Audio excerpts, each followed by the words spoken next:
السلام علیکم ورحمۃ اللہ وبرکاتہ۔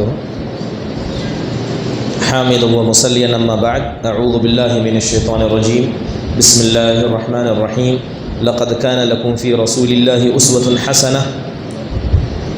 معزز و مکرم علماء کرام، ذمہ داران جماعت و جمعیت اور نوجوانان ملت و عزیز بچوں، الحمدللہ پروگرام رواں دواں ہے اور اس نشست کی آخری کڑی نبی صلی اللہ علیہ وسلم بحیثیت ذمہ دار و قائد، اس عنوان کے تحت میں آپ کے سامنے کھڑا ہوں۔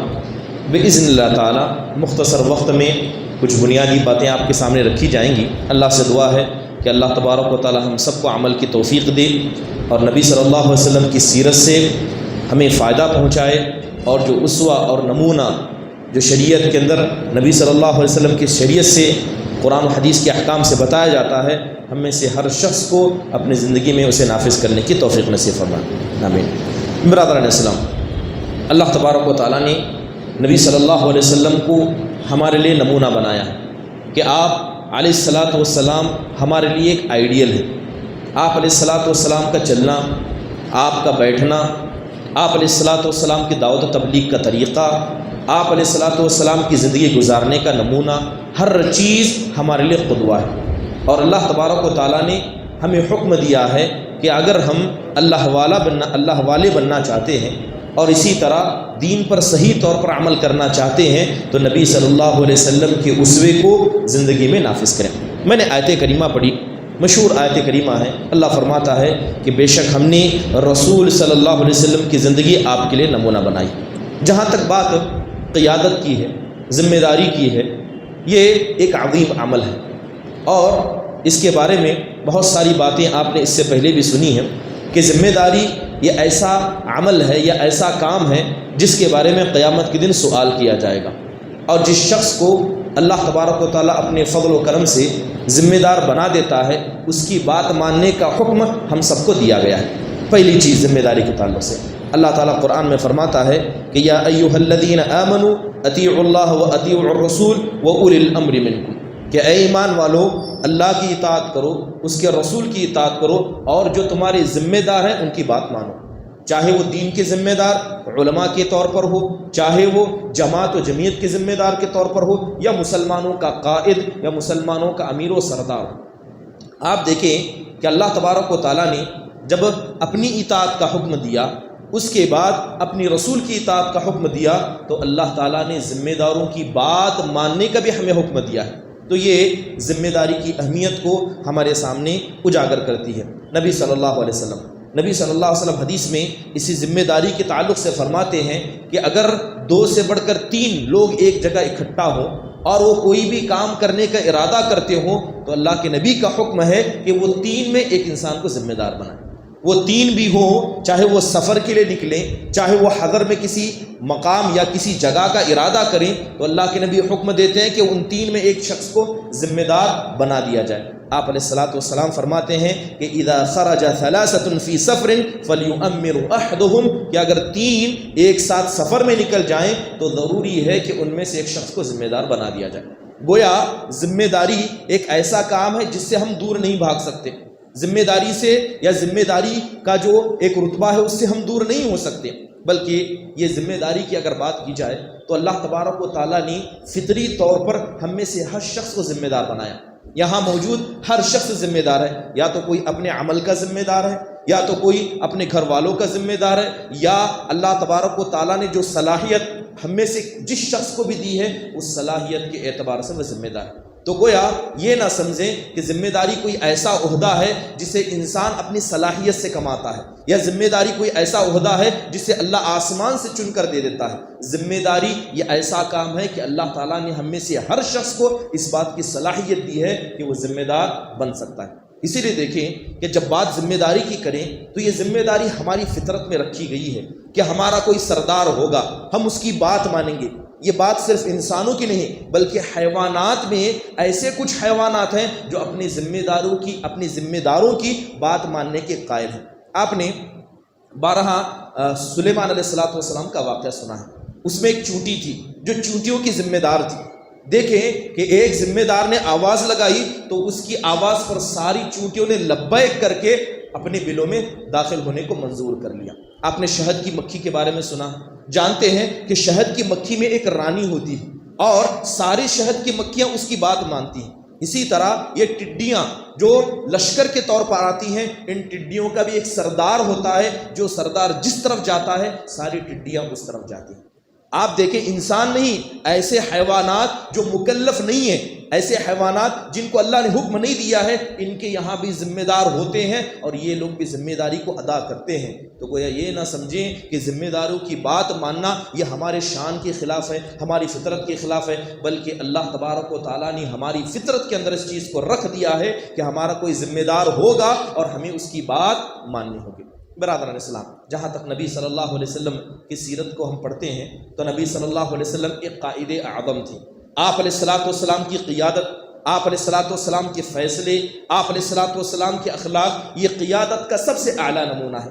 اگر ذمہ داری اور ذمہ دار یا قیادت کے اعتبار سے نبی صلی اللہ علیہ وسلم کی سیرت کا مطالعہ کریں تو بہت ساری چیزیں ہمارے سامنے آتی ہیں۔ سب سے پہلی چیز، نبی صلی اللہ علیہ وسلم جب ذمہ دار تھے یا آپ کو ذمہ دار بنایا گیا تو سب سے اہم چیز کہ آپ علیہ الصلوۃ والسلام نے اس ذمہ داری کے احساس کو محسوس کیا۔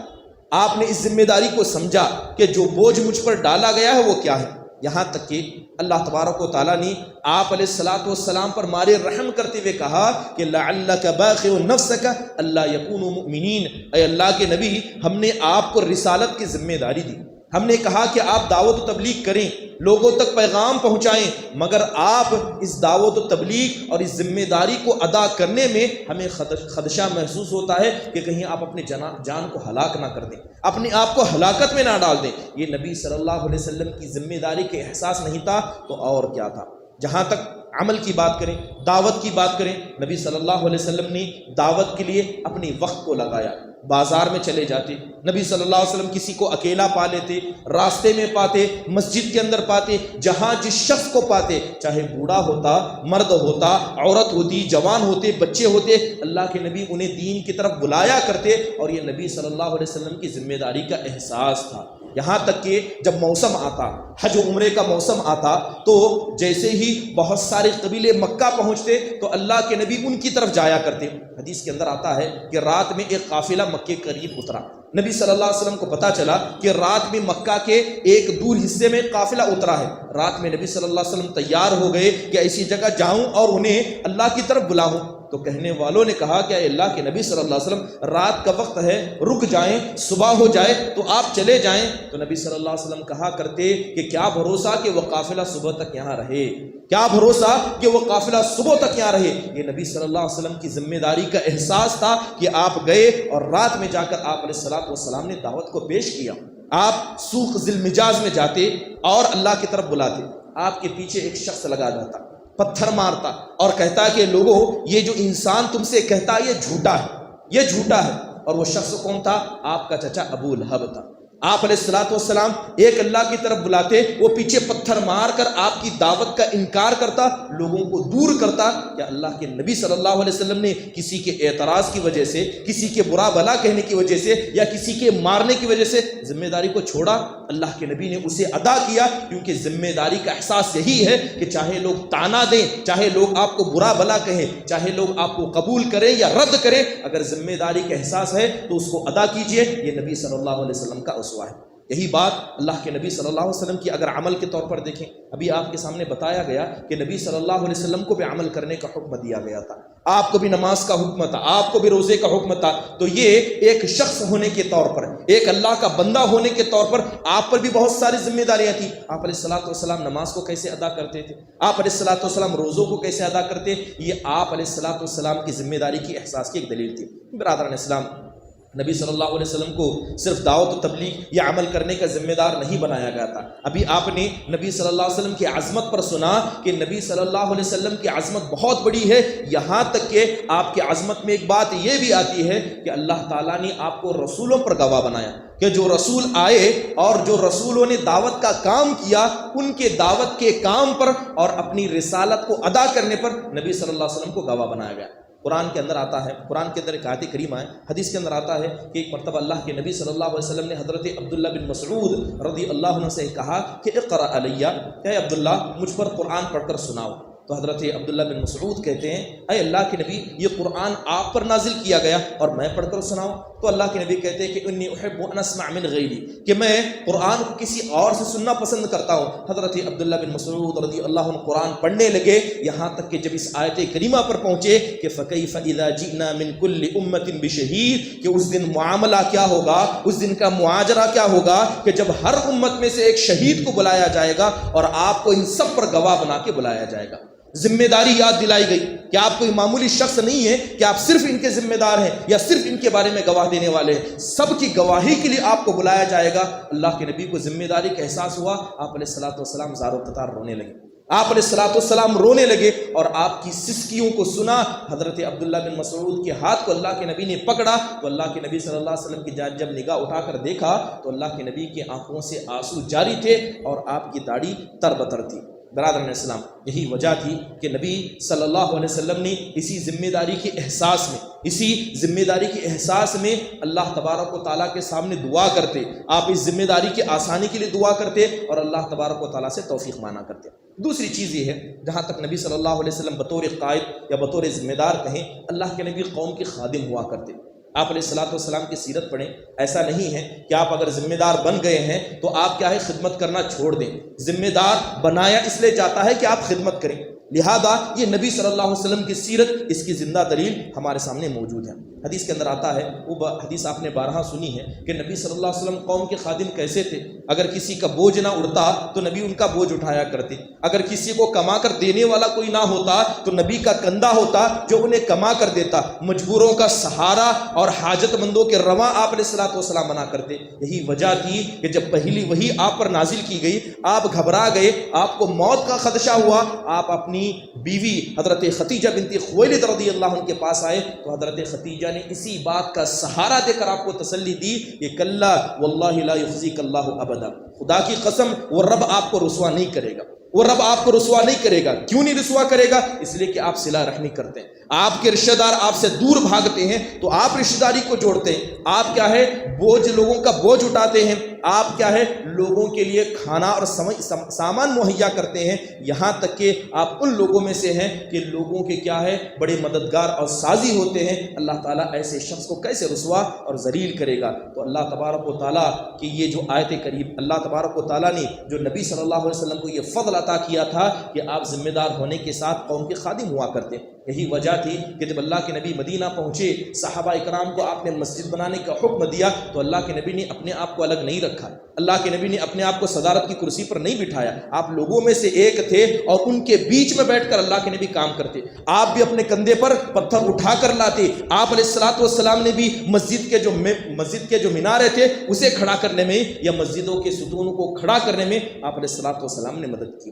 آسمان ایک جانب سے حملہ ہوتا ہے، خندق کھودنے کا واقعہ پیش آتا ہے، خندق صحابہ نے کھودا تو نبی صلی اللہ علیہ وسلم ان کے بیچ میں تھے، آپ نے بھی اسی طرح پیٹ پر پتھر باندھے تھے جس طرح صحابہ نے مارے بھوک کے پیٹ پر پتھر باندھے تھے۔ بات یہاں پر ختم نہیں ہوتی ہے، بلکہ اللہ کے نبی صلی اللہ علیہ وسلم نے جس طرح قوم کی خدمت کی، آپ نے قوم کی خدمت کرنے کا حکم دیتے ہوئے فرمایا کہ خیر الناس انفعهم للناس، کہ لوگوں میں سب سے اچھا ہے جو لوگوں کے لیے فائدہ مند ہے۔ یہاں پر نہ عہدے کی بات ہے، نہ رتبے کی بات ہے، نہ جاہ و جلال کی بات ہے، لوگوں میں سب سے اچھا اللہ کے نزدیک وہ ہے جو لوگوں کے لیے سب سے زیادہ فائدہ مند ہو۔ اور اللہ کے نبی کہتے ہیں واللہ فی عون العبد ما کان العبد فی عون اخیہ، کہ اللہ اس بندے کی مدد میں لگا رہتا ہے جب تک بندہ اپنے بھائیوں کی مدد میں لگا رہتا ہے۔ برادران اسلام، تو یہ نبی صلی اللہ علیہ وسلم کی بطور قائد یا بطور ذمہ دار یہ دوسری صفت تھی کہ آپ کے قوم کے خادم تھے۔ تیسری چیز یہ ہے کہ نبی صلی اللہ علیہ وسلم بطور ذمہ دار ایک متواضع شخصیت تھے۔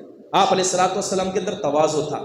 جب ذمہ داری ملنے کے بعد آپ علیہ الصلوۃ والسلام نے اپنے آپ کو بہتر، لوگوں کو کمتر نہیں سمجھا، بلکہ اللہ کے نبی نے ان کے بیچ میں سے اپنے آپ کو ایک سمجھا۔ اسی بات کا حکم اللہ تعالیٰ نے قرآن میں آپ کو حکم دیا، کہا وَخْفِضْ جَنَاحَكَ لِمَنْ تَبِعَكَ مِنَ الْمُؤْمِنِينَ، اے اللہ کے نبی صلی اللہ علیہ وسلم جو آپ کے ساتھ اڑتے ہیں، جو آپ کے ساتھ کیا ہے معاملات کو طے کرتے ہیں، ان کے مسئلے میں آپ اپنے بازو کو نرم رکھیں، ان کے ساتھ تواضع کا معاملہ کریں، زبان کی سختی، کردار کی سختی، لہجے کی سختی، ان سب سے آپ دور رہیں اور ان کے ساتھ اچھا معاملہ کریں۔ یہی وجہ تھی کہ نبی صلی اللہ علیہ وسلم کی ایک حدیث آپ فرماتے ہیں کہ ان اللہ اوحى الی ان تواضعوا حتى لا يفخر احد على احد ولا يبغي احد على احد، کہ اللہ نے میری جانب وحی کی اور مجھے حکم دیا ہے کہ میں تواضع اختیار کروں اور تم میں سے ہر شخص تواضع اختیار کرے، یہاں تک کہ نہ کوئی انسان کسی پر فخر کرے، نہ کوئی کسی پر کیا ہے ظلم اور زیادتی کرے۔ برادران اسلام، نبی صلی اللہ علیہ وسلم کے تواضع کا عالم تو یہ تھا کہ آپ نبی ہیں، آپ رسول ہیں، اللہ تبارک و تعالیٰ کی مدد آپ کو لگی رہتی ہے، لیکن اگر اللہ کے نبی صلی اللہ علیہ وسلم ان ساری چیزوں کی وجہ سے جو اہم چیز اللہ کے نبی کے پاس تھی وہ تواضع تھی، بسا اوقات ہوتا کہ آپ کوئی فیصلہ کر دیتے، بسا اوقات ہوتا کہ آپ علیہ الصلوۃ والسلام کوئی مشورہ دے دیتے، تو حدیث کے اندر ہمیں ایسی مثالیں بھی ملتی ہیں کہ اللہ کے نبی نے کبھی مشورہ دیا اور آپ کے مشورے کو آپ کے منہ پر ٹھکرا دیا گیا، لیکن اللہ کے نبی صلی اللہ علیہ وسلم نے کبھی ذمہ داری کا غلط فائدہ رکھ کر اپنی بات کو منوانے کی کوشش نہیں کی۔ حدیث مشہور ہے کہ حضرت مغیث اور بریرہ رضی اللہ عنہ کا قصہ، حضرت مغیث غلام تھے، حضرت بریرہ بھی غلام تھی، تو لہذا حضرت بریرہ نے کیا ہے حضرت عائشہ کی مدد سے اپنے آپ کو غلامی سے آزاد کرا دیا۔ اب اسلام اجازت دیتا ہے کہ اگر شوہر بیوی دونوں غلام ہو، ان میں سے ایک آزاد ہو جائے تو آزاد ہونے والے کو حق ہے یا تو اپنے شوہر کے ساتھ اس کی ازدواجی زندگی میں رہے یا اسے طلاق دے۔ حضرت بریرہ نے اپنے غلام شوہر کو طلاق دینے کا ارادہ کیا۔ اب حضرت مغیث ان کے پیچھے مدینے کی گلیوں میں گھوما کرتے، ان سے کہتے کہ میری ازدواجی زندگی میں لوٹ آؤ، تمہیں اتنا بھی خیال نہیں کہ ہمارے یہاں اولاد ہے، اگر تم مجھے چھوڑ دو گی تو ان اولاد کا کیا ہوگا؟ اللہ کے نبی صلی اللہ علیہ وسلم بیٹھے ہوئے تھے، حضرت عباس آپ کے ساتھ تھے، حضرت بریرہ آگے جا رہی تھی، حضرت مغیث ان کے پیچھے روتے جا رہے تھے، تو اللہ کے نبی صلی اللہ علیہ وسلم نے حضرت عباس سے کہا کیا ان دونوں کے معاملے میں تمہیں تعجب نہیں ہوتا؟ کیا ان دونوں کو دیکھ کر تعجب نہیں ہوتا کہ حضرت بریرہ مغیث سے کتنی نفرت کرتی ہیں اور مغیث ہے کہ کتنی محبت اپنی بیوی سے کرتے ہیں؟ لہذا حضرت مغیث نے منانے کی ساری کوششیں کی لیکن بریرہ نہیں مانی، تو آخرکار اللہ کے نبی صلی اللہ علیہ وسلم کے پاس آئے اور آ کر کہنے لگے اللہ کے نبی آپ میری سفارش کر دیجئے۔ اللہ کے نبی صلی اللہ علیہ وسلم کسی کی بات کو رد نہیں کرتے، آپ گئے، آپ نے حضرت بریرہ سے کہا لو راجعتی، اے بریرہ کتنا اچھا ہوتا کہ اپنے شوہر کے پاس لوٹ جاتی۔ حضرت بریرہ نے سیدھا سوال کیا، اے اللہ کے نبی یہ آپ کا حکم ہے کہ مشورہ ہے؟ آپ کا حکم ہے کہ مشورہ ہے؟ تو کہا گیا کہ یہ میرا مشورہ ہے۔ اللہ کے نبی نے کہا کہ میرا مشورہ ہے، تو حضرت بریرہ کہتی ہیں لا حاجت لی فی، جس شخص کے تعلق سے آپ میرے پاس سفارش لے کر آئیں اس کے میرے نزدیک کوئی ضرورت نہیں۔ نبی صلی اللہ علیہ وسلم کے منہ پر آپ کا مشورہ ٹھکرا دیا گیا کہ اللہ کے نبی صلی اللہ علیہ وسلم نے کوئی لفظ کہا، اللہ کے نبی وہاں سے چلے گئے۔ یہ ہوتا ہے تواضع کہ اگر آپ کے سامنے آپ کے مشورے کو ٹھکرا دیا جائے تو چہرے پر شکن تک نہ لائے، لوٹ جانا، اسے کہتے ہیں تواضع۔ اور یہ نبی صلی اللہ علیہ وسلم کی ایک اہم صفت تھی، جبکہ آپ ذمہ دار تھے، ان کو دین سکھانے والے، ان کی آخرت کو بنانے والے ذمہ دار تھے، دنیا کے نہیں بلکہ آخرت کے مسئلے میں آپ علیہ الصلوۃ والسلام ان کے ذمہ دار تھے، لیکن اللہ کے نبی صلی اللہ علیہ وسلم کا تواضع تھا۔ یہی وجہ تھی کہ اللہ کے نبی نے کبھی اپنے آپ کے لیے ایک سٹیج نہیں مانگا، جیسے کہ سلف صالحین کہا کرتے کہ اگر کوئی آدمی نبی صلی اللہ علیہ وسلم کی مجلس میں آتا جس نے آپ کو کبھی نہیں دیکھا، پہلی مرتبہ آتا تو وہ سوال کرنے پر مجبور ہو جاتا کہ ایکم فیکم محمد، کہ اتنے سارے بیٹھے ہیں ان میں سے محمد صلی اللہ علیہ وسلم کون ہے؟ کبھی آپ الگ سے نہیں بیٹھا کرتے، جیسے جس سمت جس جانب لوگ بیٹھتے آپ انہی میں سے ایک رہتے، یہاں تک کہ پہلی مرتبہ آنے والا پوچھتا کہ آپ میں محمد صلی اللہ علیہ وسلم کون ہے۔ غزوہ بدر کا موقع تھا، غزوہ بدر کا موقع تھا، اللہ کے نبی صلی اللہ علیہ وسلم نے لڑنے کا ارادہ کیا، نبی صلی اللہ علیہ وسلم نے حضرت ابو سفیان کے قافلے کو پکڑنے کا ارادہ کیا، لڑائی کا غرض مقصد تو تھا نہیں، لہذا مسلمانوں کے پاس سواریاں کم تھیں، جتنی سواریاں تھیں اللہ کے نبی نے انہی سواریوں کو مسلمانوں میں بانٹ دیا، لہذا ایک اونٹ میں تین لوگوں کا حصہ آیا، گویا ایک اونٹ پر سوار ہو کر 3 لوگ کہاں جائیں گے؟ بدر کے مقام تک پہنچیں گے۔ جب اللہ کے نبی کی باری آئی، اللہ کے نبی نے سب کے جیسا اپنا بھی حصہ لگایا، آپ کے حصے میں حضرت علی اور حضرت ابو لبابہ آ گئے، قافلہ چلنے لگا۔ جیسے ہی قافلہ چلنے لگا اللہ کے نبی نے کہا کہ کون پہلے سوار ہوگا؟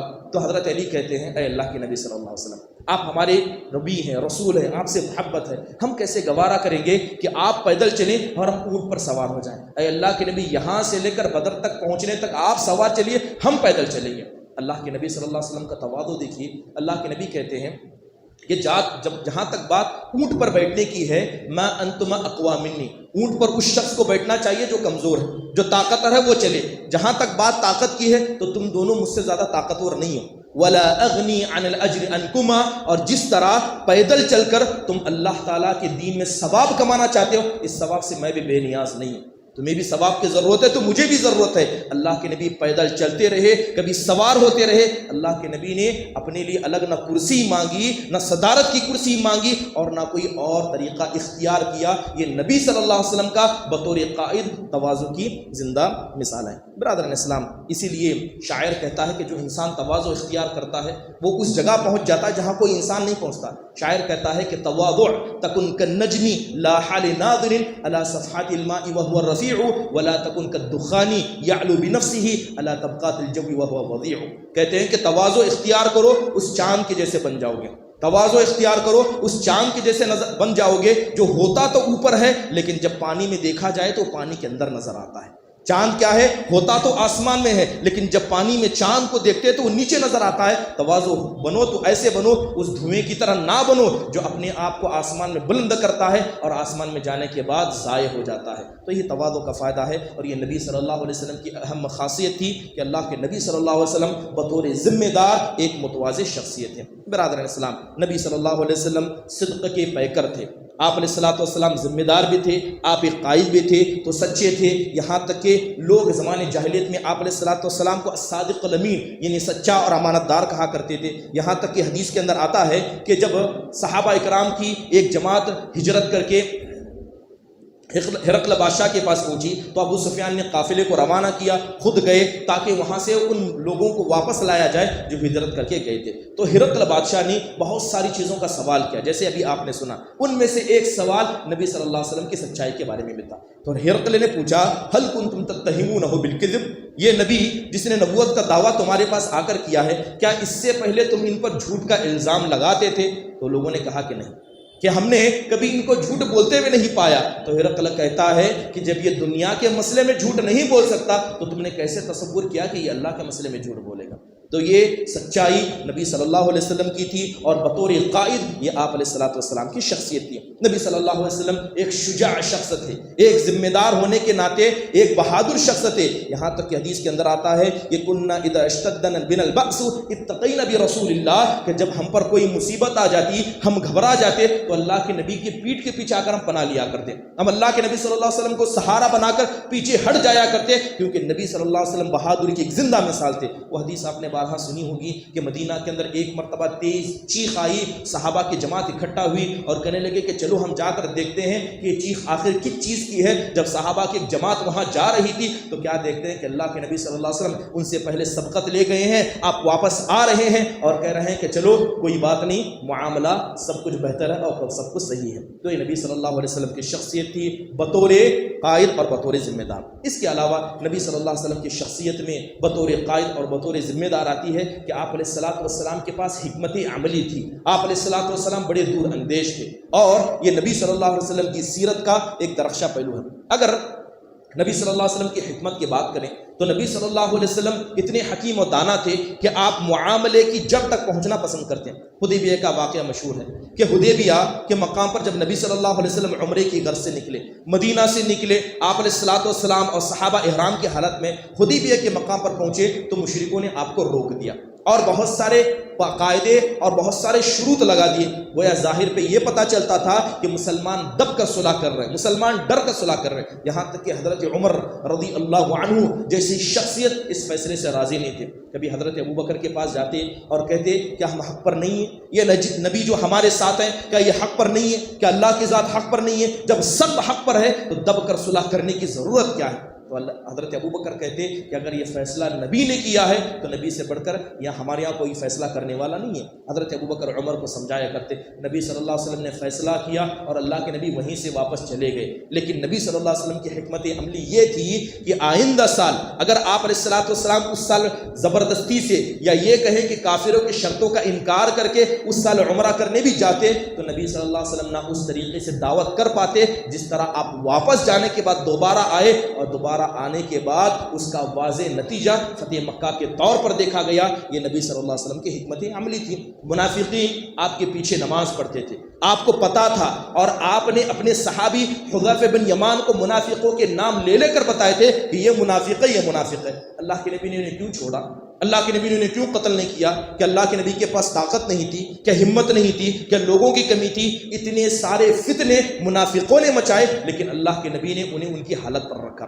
واقعہ مشہور ہے کہ صحابہ اکرام ایک غزوے میں تھے، غزوے میں اچانک دو صحابہ کے بیچ میں لڑائی ہو گئی، ایک طرف مہاجر ایک طرف انصاری۔ تو مہاجر نے اپنے قوم والوں کو دعوت دیتے کہا یا للمہاجرین، انصاری نے کہا یا للانصار، اے مہاجروں آ جاؤ، اے انصاری آ جاؤ۔ یہاں تک کہ قریب تھا کہ دونوں جماعتیں آپس میں لڑ پڑتی۔ نبی صلی اللہ علیہ وسلم کے کان پر بات پڑی تو آپ نے کہا کہ ما بال دعو الجاہلیہ، یہ جاہلیت کی پکار کی وجہ کیا ہے؟ کس نے یہ جاہلیت کی آواز لگائی؟ ہم سب ایک ہیں، ہم سب آدم سے ہیں، آدم مٹی سے ہیں، لہذا یہ جاہلیت کی پکار کیسے ہے؟ اللہ کے نبی صلی اللہ علیہ وسلم نے کہا کہ اس لڑائی کو ختم کرو۔ جیسے ہی سب لوگوں نے لڑائی کو ختم کیا تو عبداللہ بن ابی بن سلول کھڑا ہوا اور کہنے لگا کہ یہ مہاجر جو غریب فقیر اور ننگے تھے، ہم نے انہیں سہارا دیا، ہم نے انہیں کپڑا دیا، ہم نے اپنے گھروں میں پناہ دی، آج ان کی اتنی ہمت کہ ہم سے لڑنے کے لیے تیار ہیں۔ کہنے لگا کہ ہم عزت دار جب مدینہ پہنچیں گے تو ان ذلیلوں کو مدینہ سے نکال دیں گے۔ اللہ نے اس کے اس لفظ کو قرآن میں ذکر کیا، اللہ نے اس کے لفظ کو قرآن میں ذکر کرتے ہوئے کہا کہ لَنُخْرِجَنَّ الْأَعَزُّ مِنْهَا الْأَذَلَّ، کہ جب مدینہ پہنچیں گے تو ان ذلیلوں کو ہم نکال دیں گے۔ حضرت عمر کو یہ بات برداشت نہ ہوئی، تلوار کھینچ کر کہنے لگے اے اللہ کے نبی اجازت دیں، ابھی میں اس کی گردن مار دیتا ہوں۔ اللہ کے نبی نے کہا کہ جانے دو، میں نہیں چاہتا کہ لوگ یہ کہیں کہ اللہ کے نبی اپنے ہی ساتھیوں کو قتل کرتے ہیں، اللہ کے نبی اپنے ہی ساتھیوں کو قتل کرتے ہیں۔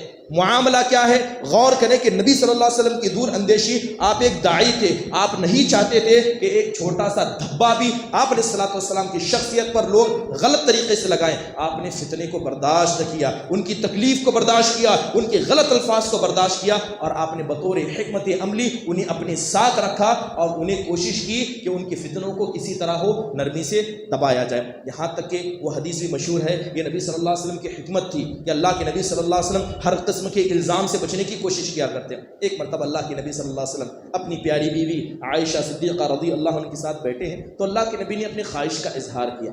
آپ نے اپنی خواہش کا اظہار کرتے کہا یا عائشہ لولا قومک حدیث عہد بالکعبہ لنقصت الکعبہ وجعلت لها بابین۔ اللہ کے نبی کہتے ہیں اے عائشہ، یہ جو لوگ تمہارے ہیں یعنی تمہارے جو قوم والے ہیں، اگر یہ نئے نئے مسلمان نہ ہوتے تو میں کعبہ کو گرا کر اس کے 2 دروازے بنا دیتا۔ اللہ کے نبی کہتے ہیں کہ میں کعبہ کو گرا کر 2 دروازے بنا دیتا، ایک دروازے سے لوگ داخل ہوتے تو دوسرے سے نکلتے۔ پھر اللہ کے نبی فرماتے ہیں کہ مجھے صرف یہ خدشہ ہوا کہیں یہ لوگ یہ نہ سمجھ بیٹھے کہ اللہ کے نبی ہمارے ذمہ دار بن گئے تو من مرضی کرنے لگ گئے۔ آپ علیہ الصلوۃ والسلام نے جو چاہا وہ کر دیا، صرف اتنا خدشہ تھا کہ اللہ کے نبی صلی اللہ علیہ وسلم نے اس کام کو نہیں کیا۔ یہ اللہ کے نبی صلی اللہ علیہ وسلم کی حکمت عملی تھی، اور یہ بطور قائد یہ آپ علیہ الصلوۃ والسلام کی اہم خصوصیت میں سے تھی۔ برادران اسلام، یہی وجہ تھی کہ اللہ کے نبی صلی اللہ علیہ وسلم اپنے دامن کو پاک رکھنا پسند کرتے، کبھی نہیں چاہتے کہ آپ کا کوئی مذاق اڑائے یا آپ کی نرمی کا کوئی غلط فائدہ اٹھائے۔ ایک شخص کا نام آتا ہے ابی العز الجہمی، یہ ایک مشرک تھا اور شاعر تھا، یہ مسلمانوں کی ہجو بیان کرتا تھا۔ جب بدر کا واقعہ پیش آیا تو بدر کے وقت یہ قیدی بن کر آیا، اللہ کے نبی صلی اللہ علیہ وسلم سے اسے مال دیا، اللہ کے نبی نے اسے چھوڑ دیا۔ اس کافر کو، اس شاعر کو جو مسلمانوں کے اور اللہ کے نبی کی ہجو بیان کرتا تھا، اللہ کے نبی نے چھوڑ دیا۔ لیکن جب احد کا وقت آیا تو احد میں بھی یہ شریک تھا، اور احد میں شریک ہونے کے بعد پکڑا گیا۔ اس نے پھر وہی بہانے بازی کی تو اللہ کے نبی نے کہا کہ اس کو قتل کر دو، اللہ کے نبی نے کہا کہ اس کو قتل کر دو، جبکہ اس وقت پکڑے جانے والے بہت کم تھے، مسلمانوں کو نقصان ہوا تھا۔ ضرورت اس بات تھی کہ اب انسان کو اس کو چھوڑا جائے، بدر کے وقت نہیں چھوڑا جانا چاہیے تھا، لیکن نبی صلی اللہ علیہ وسلم نے بدر کے وقت جب جیت گئے تب چھوڑا، اور جب نقصان ہوا اللہ کے نبی نے قتل کرنے کا حکم دیا۔ پھر اللہ کے نبی صلی اللہ علیہ وسلم فرماتے ہیں کہیں ایسا نہ ہو کہ یہ جائے اور اپنی قوم میں کہے کہ میں نے نبی کو 2 بار دھوکا دیا، میں نے نبی کو 2 بار دھوکا دیا، آپ کو چکما دیا۔ اللہ کے نبی کہتے ہیں کہ مومن وہ ہوتا ہے جو ایک ہی سوراخ سے 2 بار ڈسا نہیں جاتا ہے۔ اللہ کے نبی نے اسے قتل کرنے کا حکم دیا۔ یہ نبی صلی اللہ علیہ وسلم کی بطور قائد کیا ہے؟ یہ نبی صلی اللہ علیہ وسلم کی ایک شخصیت تھی جو ہمارے سامنے نمایاں ہے۔ برادران اسلام، نبی صلی اللہ علیہ وسلم مشورہ کیا کرتے، یہ قائد کی ذمہ داری ہے، اور آپ علیہ الصلوۃ والسلام کی شخصیت ہے۔ اللہ کے نبی نے صحابہ سے مشورہ کیا، قوم کا مسئلہ ہوتا، گھر کا مسئلہ ہوتا، اندر کا مسئلہ ہوتا، باہر کا مسئلہ ہوتا، ہر چھوٹے بڑے مسئلے میں اللہ کے نبی مشورہ کیا کرتے. بہت ساری جیسے اللہ کے نبی غزوہ بدر میں لڑنے کے لیے گئے، اللہ کے نبی صلی اللہ علیہ وسلم جب میدان میں پہنچے، جبکہ آپ کا ارادہ لڑنے کا نہیں تھا لیکن جنگ سامنے آ گئی تو اللہ کے نبی نے مشورہ کیا. آپ کے اپنی ذاتی مسائل میں اللہ کے نبی مشورہ کرتے. آپ کی بیوی عائشہ صدیقہ رضی اللہ عنہا پر جب الزام لگایا گیا تو آپ نے حضرت عائشہ کو طلاق دینے کے بارے میں بھی مشورہ کیا تھا اور حضرت علی سے کہا کیا میں ان کو طلاق دے دوں؟ تو اللہ کے نبی صلی اللہ علیہ وسلم بطور قائد آپ کی شخصیت یہ تھی کہ آپ علیہ الصلوۃ والسلام مشورہ کیا کرتے ہیں. اور بطور قائد اللہ کے نبی کی ایک بڑی خاصیت یہ تھی کہ آپ جوانوں کا فائدہ اٹھایا کرتے. جو نوجوان ہوتے ان کی طاقت، ان کی صلاحیت کے اعتبار سے آپ فائدہ اٹھایا کرتے. آپ صحابہ میں دیکھیں کتنے ایسے نوجوان صحابہ ہیں اللہ کے نبی نے ان کو پکڑا. اللہ کے نبی نے الگ الگ فیلڈ میں انہیں ماہر بنایا. اللہ کے نبی نے ابن عباس کو پکڑا اور علم کے فیلڈ میں لگا دیا. دعا دی کہ اللہم علمہ تاویل وفقہہ فی الدین. ابن عباس سے کہا کہ اللہ تو اس کو تعویل سکھا دے اور دین کا عالم بنا دے. اللہ کے نبی صلی اللہ علیہ وسلم نے حضرت اسامہ کو پکڑا. یہ سب نوجوان ہیں، 18-20 سال کے نوجوان ہیں، تو انہیں قائد اور ذمہ دار بنا دیا. ابو بکر ہیں، عمر ہے، عثمان ہے، علی ہیں، عشرہ مبشرہ ہیں، ان میں حضرت اسامہ کو ذمہ دار بنایا جو 18 سال کے نوجوان تھے. حضرت زید بن ثابت کو پکڑا، قرآن کا ماہر بنا دیا. حضرت مصعب کو پکڑا اور انہیں دعوت کا ماہر بنا دیا. یہ نوجوان تھے، اللہ کے نبی صلی اللہ علیہ وسلم نے ان کی صلاحیت کے اعتبار سے ان کو پکڑا اور ان کی صلاحیت کے اعتبار سے انہیں نکھارنے کی کوشش کی. یہ نبی صلی اللہ علیہ وسلم کی خاصیت تھی. یہی وجہ تھی کہ اللہ کے نبی ہمیشہ حضرت ابو بکر و عمر کو اپنے ساتھ رکھا کرتے ہیں. کہتے ہیں حدیث کے اندر حضرت علی خود کہتے ہیں کہ میں نے کتنی مرتبہ ایسا ہے کہ اللہ کے نبی کو یہ کہتے ہوئے سنا کہ میں گیا ابو بکر گئے عمر گئے، میں آیا ابو بکر آئے عمر آئے، میں نے کیا ابو بکر نے کیا عمر نے کیا. اللہ کے نبی صلی اللہ علیہ وسلم یہ بات کیوں کہتے؟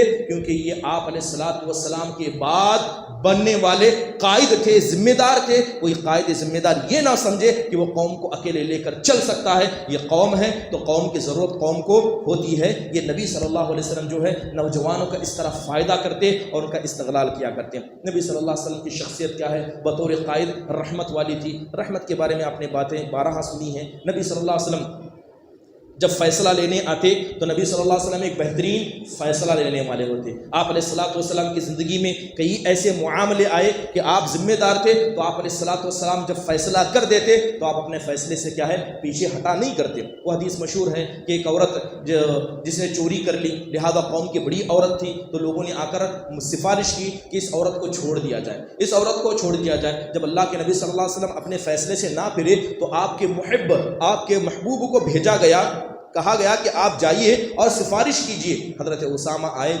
آ کر سفارش کی تو اللہ کے نبی صلی اللہ علیہ وسلم کا غصہ پھوٹ پڑا اور آپ کہنے لگی اتشفی فی حد من حدود اللہ. اے اسامہ، کیا تم میرے فیصلے کو اور فیصلے کرنے کو اتنا کمزور سمجھتے ہو کہ تم میرے قریبی ہو، تم سفارش کرو گے تو فیصلہ چھوڑ دوں گا؟ بات اس عورت کی نہیں ہے، بات اگر حق کی ہے، بات اگر میری بیٹی فاطمہ بنت محمد کی بھی ہوتی تو میں اس کے بھی ہاتھ کاٹ دیتا. یہ نبی صلی اللہ علیہ وسلم کا فیصلہ ہوتا ہے. جب آپ فیصلہ کر دیتے تو آپ علیہ الصلوۃ والسلام کے بطور قائد اپنے فیصلوں سے پھرا نہیں کرتے.